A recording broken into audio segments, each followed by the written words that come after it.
So the article starts with a description of what's going on. It says Pat and Laura are at a campsite. A campsite, this is all one word, it's an area where people are allowed to camp. Now in many countries you just can't camp anywhere, you have to go to a particular place. Yeah, I think that's also true in Taiwan. Okay. 我们先看到了这个第一段场景叙述，这个 Pat 和 Laura 在一个 campsite， 那 campsite 呢就是露营地的意思。在很多国家你是不能乱露营的，通常都会有特别规划露营地供人露营。Laura seems pretty excited about it. She says, "This is going to be an amazing adventure." And Pat agrees with her. He says, I know. It's nice to escape the suburbs and return to the great outdoors. So in that sentence, we use the word suburb. A suburb is an area or a district outside the centre of the city. Now, most of the time, suburbs are areas with lots of houses, as it's where people live. I mean, there are shops and schools and small businesses, parks, but mostly a suburb is just where people live rather than go to work. We can use it as a plural with the, so the suburbs, to mean the built-up areas for living around a city centre. 好，我们这边看到第一个字 suburb， 我们可以先看到这个字的字首 sub s-u-b。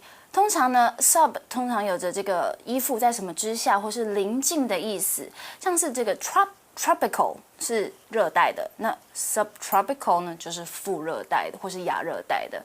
那看到 urb， 我们应该就可以想这个 urban 这个字吧，也就是城市的意思，所以 suburb 合在一起呢，就是城市附近的区域。那复数的 suburbs 则通常特指这个近郊的住宅区。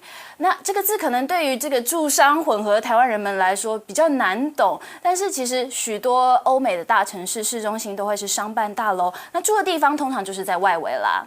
So why does Pat call it the great outdoors?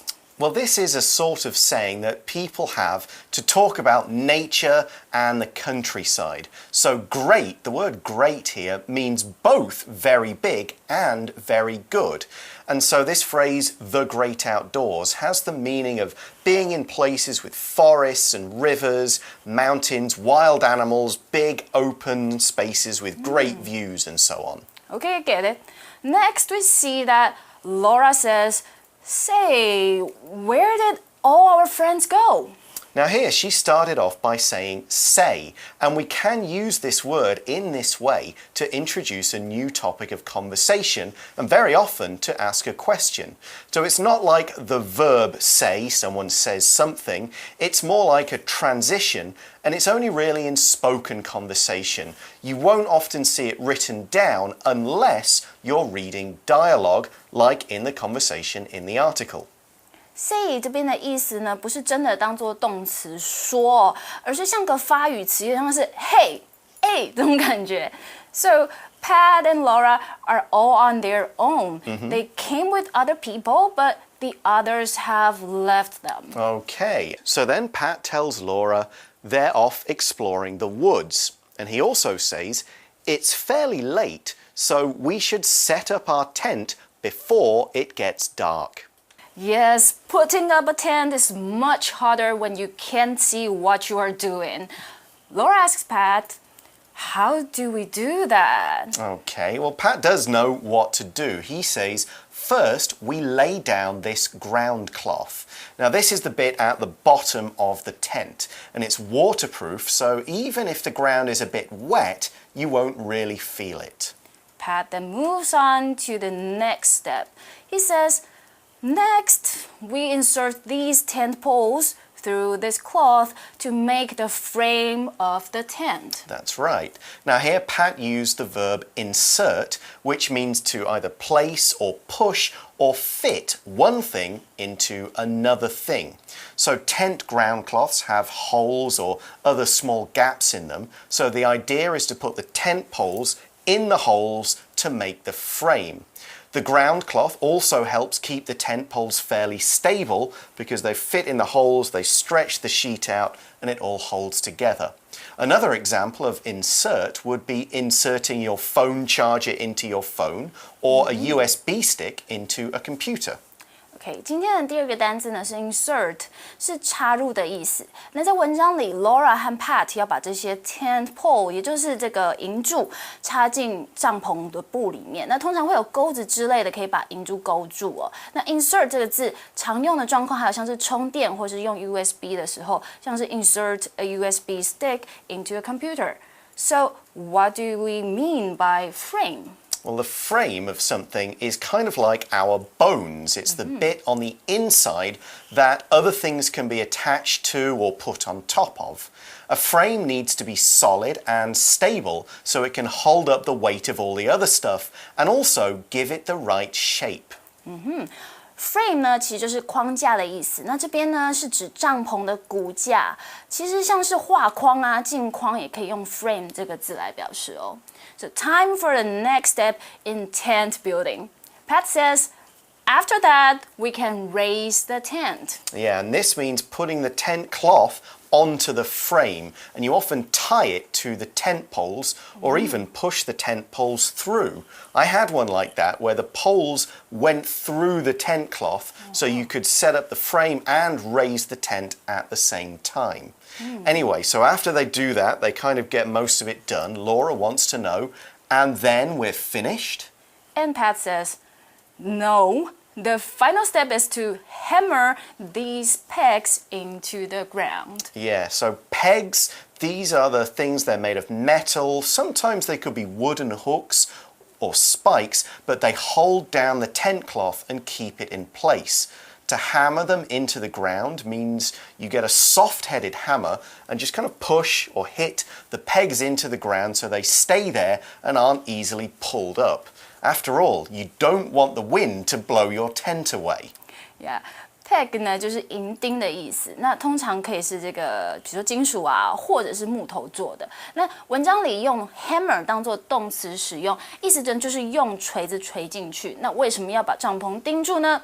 As Pat explains, this will keep the tent steady if it gets windy. So I actually already used this word steady when we talked about the frame. And if something is steady, it's firmly fixed and balanced and it doesn't move easily. So you want your chair and your desk to be steady so they don't shake. You also need to hold your camera steady in order to take good photos. Steady 的意思呢是稳固的、稳定的，通常会跟 hold 这个动词连用。像刚刚 Pat 说的 hold your camera steady 就是拿稳什么东西，让什么东西那个保持稳定的意思。那用银钉固定住帐篷后呢，它就会变得稳固了，有风来呢就不会被吹走了。哎，真的不是开玩笑，如果你在海边露营，海风一来是真的会把帐篷吹走的哦。So the tent is nearly ready. But Laura has something else on her mind. She asks, after we finish setting up this tent, can we eat? I'm starving! Okay, now this word starving really actually means you're dying because you don't have enough food. Now, of course, this isn't really happening to Laura. English speakers will often use the word starving just to mean really hungry. And that's what Laura is doing here. So if you miss lunch, then when it's nearly dinner time, you'd say, Mom, I'm starving. What's for dinner? OK, starving 这个字呢，这个形容词它是从动词 starve 来的。那 starve 的意思呢，就是使挨饿或者饿死的意思。例如，有些这个无良的宠物主人呢，会把宠物饿死，那就是 some pet owners starve their pets to death 。被放在那边挨饿呢，我们就可以说哦 ，the pets have been starved， 就是挨饿，在那边挨饿的意思。那 starving 当然不是指说真的饿死啦，这个形容词呢是夸饰，表示非常非常饿，饿到这个前胸贴后背这么饿的意思。So remember, it's not just Pat and Laura on this camping trip. That is right. And that's why Pat says, okay, when the others return, let's build a campfire and cook some hot dogs and beans. Wow. Hot dogs and beans, they sound like they're actually cowboys. Well, maybe that's the plan. Maybe. Okay, Laura wants some other food too. She says, I brought some marshmallows too. Oh, cool. So marshmallows are a kind of soft, sweet candy. The outside is slightly harder than the inside, which is sort of soft, white and chewy. Now, personally, I don't really like marshmallows. I think they taste like soap. But they are a very traditional kind of camping food. Really? Yeah. Yeah, marshmallows are proper camping dessert. Yeah, Okay. I can live with them.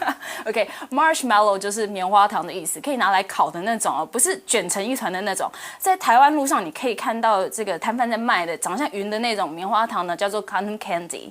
那 this is why Laura says we can put them on sticks and roast them for dessert. Okay, and they do taste better when they're hot and all melted on the inside, I'll admit that.